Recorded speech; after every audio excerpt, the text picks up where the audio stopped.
All right, so Appendix E, 26 through 66 even.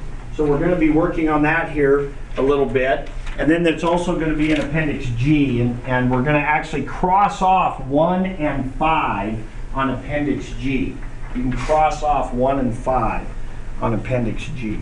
All right, so we're going to talk about a couple of problems here. So here, the first one we're going to do is problem number 40.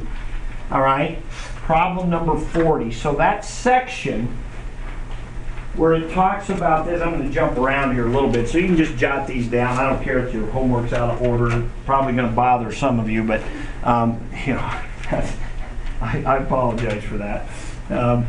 But so you got number 40 here, and it says to simplify this.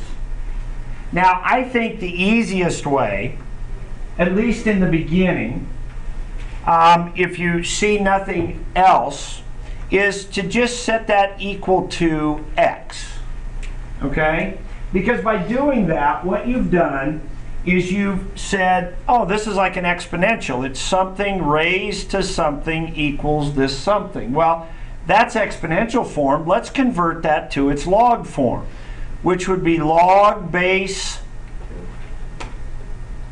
Here's the base, right? So it'd be log base 2 of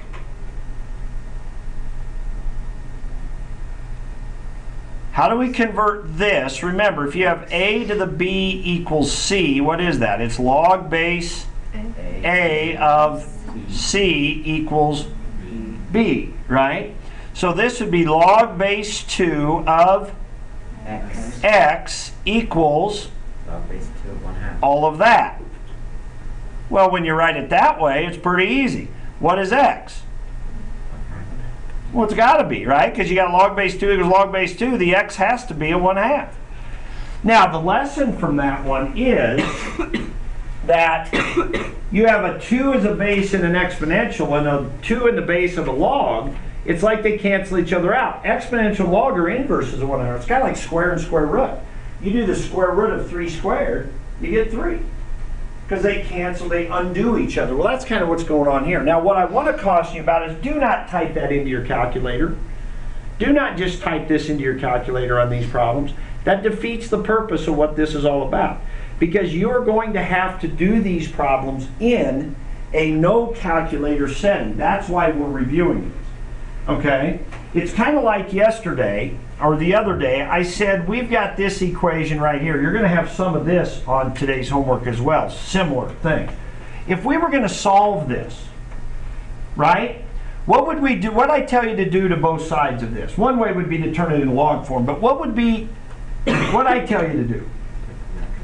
Take the natural log of both sides. So everybody just watch this here real quick. I take the natural log of both sides. Then what can you do over here? I can pull that x down in front. And so now we have this. And then what can I do?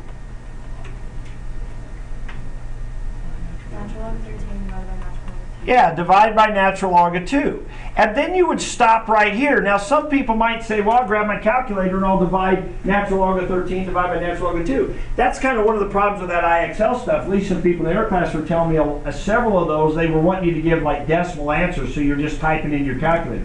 Which is okay, but to be honest, I can't think of any time you're ever going to need a decimal of ln 13 divided by ln 2. Because if I'm letting you use your calculator, if it's a calculator quiz, and you're supposed to solve this problem, then I don't think you should do this anyway. Trevor, type in solve.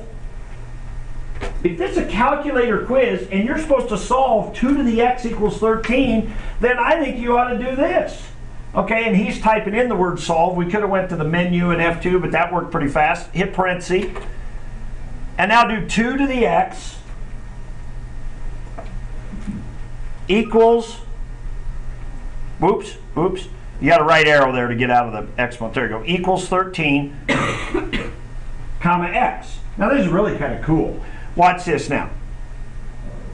There it is. ln 13 divided by ln 2, right? If you want a decimal, hit control enter. But if it's a calculator problem, you're not going to have to do these log properties because we'll just do it. We'll just let the calculator solve it. So the whole point of this homework is to practice without your calculator. So the vast majority of the stuff you're doing on this should be done without your calculator. All right, so next problem. So that's that one. Okay, next one I want to talk about is number 50. Now number 50, they say they want you to use the log properties to simplify this. Now in the directions, they tell you that log base 4 of A is 2.1. So in the directions, they've already told you this. All right, so what we want to do is we want to do log properties. Now there's actually two log properties we could do here. One would be to rewrite this 1 over A as what? What's a way I can rewrite 1 over A? Exponents.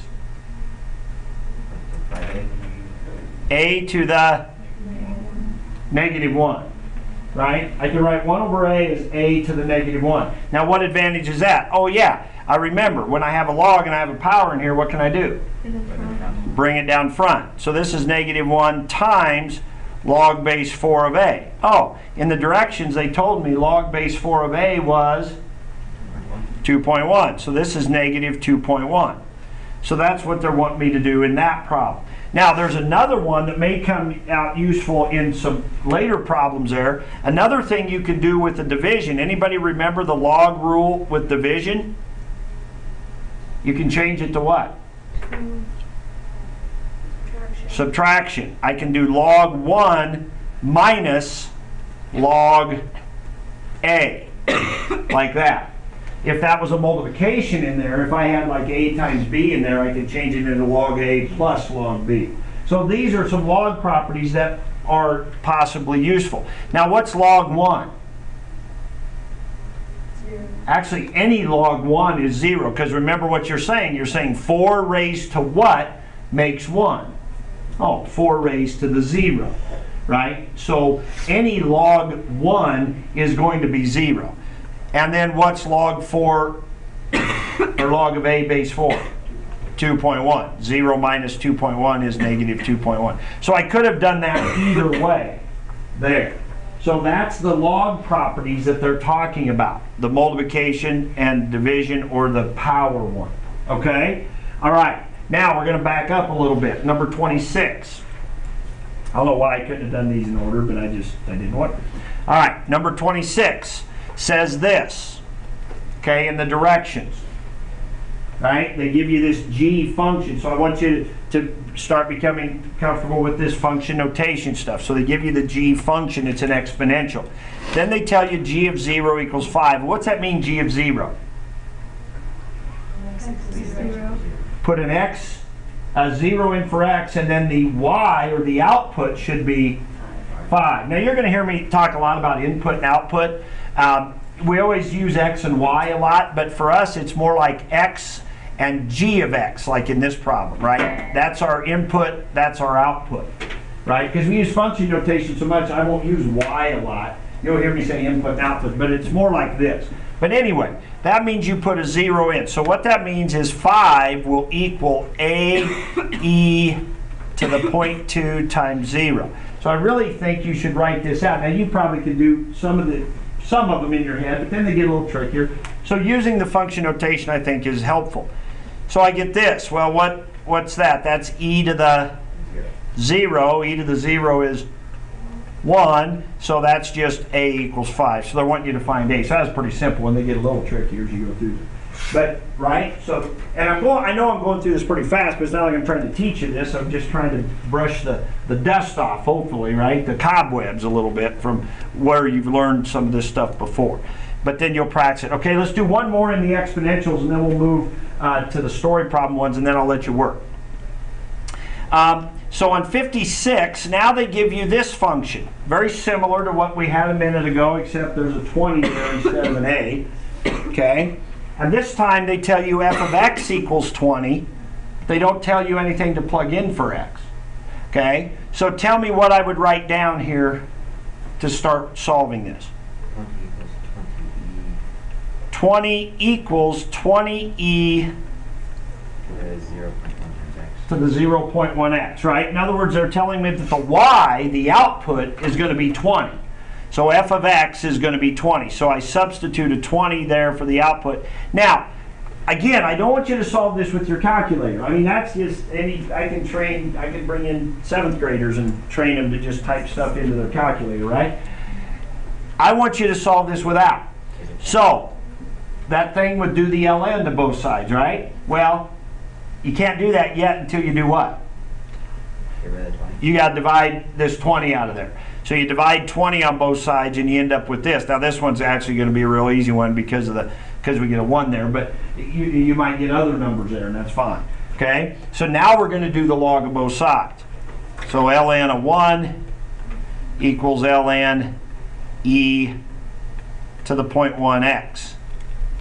Right? That's what this would look like. Now again, the numbers are going to come out pretty nice on this one. They won't be quite as nice on some other ones. But that's fine. Leave your answer in terms of ln's and e's. If you get e to the 0.2, if you get e to the 0.2 as an answer, just leave it. E to the 0.2.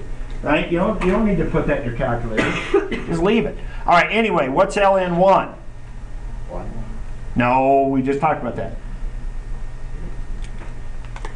ln1 is any log of 1 is 0, because what you're saying is the base, e raised to what, makes 1.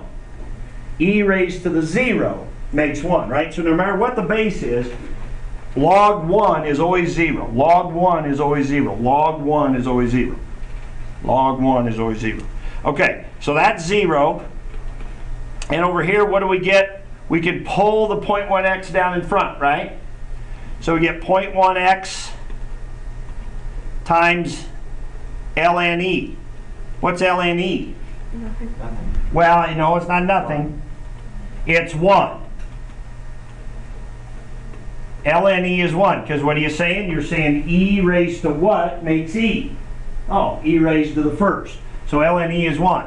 So this is, whoops, I forgot my x there. So I get 0 equals 0.1x.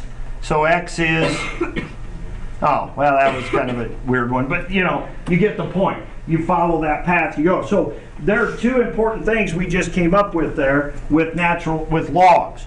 Okay? ln of 1, everybody should memorize these. ln of 1 is 0, and ln of e is 1. You should always, you should just know those. You should just know those. And that's true of any log. Log base b of 1 is always 0, and log base b of b is always 1. Right? Because b to the first is b, and b to the 0 is 1. So log of 1 is 0, natural log of e is 1. Those are good things you just memorize. Okay, that should give you enough ammunition to really get a good jump on Appendix E. So one last thing, turn to Appendix G. It's like A57. A57 or A something like that. Which See how good my memory is from an hour ago. Pretty good. A56 actually is the page number, but A56. Now, here's what Appendix G is. Appendix G is some story problems, and later on, one of the things we'll do is solve some problems using calculus, but if we can't get the problems set up, we can't use the calculus, right? So setting up functions, setting up equations is a very important thing to do. And in Algebra 2, it was one of the things that was hardest probably for you, was setting up story problems. Well, that's what we're doing. So in number 2, I just wanted to start and kind of talk about number 2 with you a little bit. So number 2 says, water is flowing into a cube-shaped tank. Each side is 10 something feet. That's a big tank, 10 feet. So big old tank, water's flowing in. It says, write a formula V for the depth of the tank, for the volume of the tank as a function of the depth of the water. Now we're talking about of the water. So let me put the water in. So here's the water, right? Here's the water in this tank, right? So what's the formula for volume in a shape like this? base times height. Length times width times height, right? So what would be the volume of the water then? Well, no, that's the volume of the tank. The tank is 10 times 10 times 10. I don't want the volume of the tank, I want the volume of the water. Base times whatever. Okay, good. So 10 times 10 Times T. times, Whatever that is. well, that not H, they told us, right? They told us D. They told us, right? They said in there, the depth of the water is D. That's D, so it's got to be D. So what is it going to be? 100 D. 100D, right? See, we got to be able to set up things like that, right? So on this Appendix G, you better have some pictures drawn, especially when it comes to number 11. When I come around and look at homework tomorrow, I'm going to be looking carefully at number 11. It drives me nuts when people that just have the answer from the back of the book on number 11. You better have a picture drawn and some other stuff that you've thought about on number 11, okay? So anyway, you've got this. Now, part B says, what's the domain? We're not going to answer this. You're going to finish this. But what's the domain of the volume and what's the range? Well, what's domain mean? The x values, which in this case would be not x. What's our domain? What's our input variable? How much water's in it? Well, no, but I mean, which one? We got two variables, V or D. Which one's the input variable? D. D, okay, D. So domain is D here, right? So to do the domain, you have to ask yourself, what are the possible values for D, right? What are the possible values for D? That's going to be your domain. And the range is which one? V. So then so the range is what are the possible values for V? So in this problem, what are the possible values for V? All right, so you have to answer that. And then C, write a formula for D in terms of V. So basically that just means solve for D. Okay, so that's kind of what's happening with the homework. So you have the rest of the time, the last 25 minutes or so, to work on Appendix E and G for your homework for tomorrow. Okay? If you want to move, if you want to partner up or something and work together, I'm fine with that. Okay? Totally up to you. I've got this answer book up here. I got this answer book if you want to come check anything. Okay, I'll just set it right up here by the hat. You can take the hats off anytime and put them, pass those around, put them away.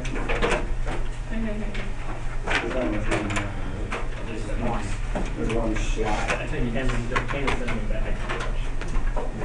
All right, there's the answer book if you want to look any up.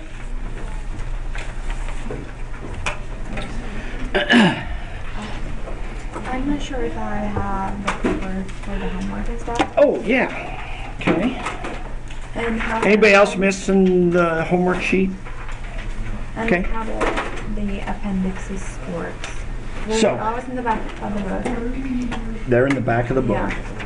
And so we did that one and that one.